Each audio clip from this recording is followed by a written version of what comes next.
back on my YouTube channel. So for today's video, I'll gonna show you how I curl my hair using only a hair straightener. Ito yung ginagamit kong brand ng hair straightener, which is Sonar. So yung degrees niya is, the lowest is 160 degrees, 180, 200 to 220 degrees. So pinaka-maximum niyang degrees is 220. So yung 160 pa lang guys, sobrang init na niya, kaya yung pinaka-ginagamit ko dito is yung 160. So guys, if you want to know how I achieve this look, just keep on watching. So first guys, bago pala is itatali ko muna tong other section ng hair. Igaganto mo siya palikod, and then ihila mo siya hanggang sa baba.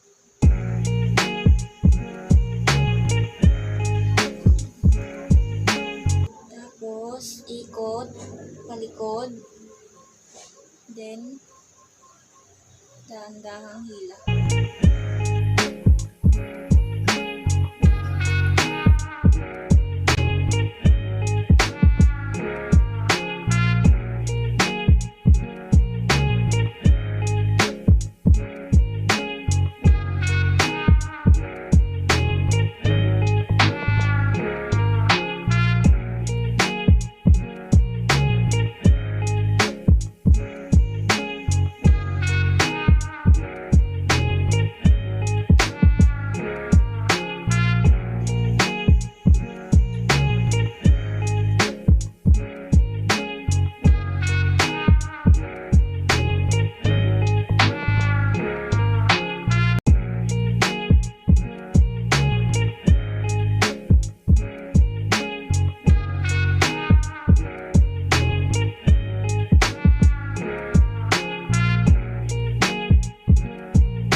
Mas maganda siya tignan is ibabrush ko siya dahan-dahan.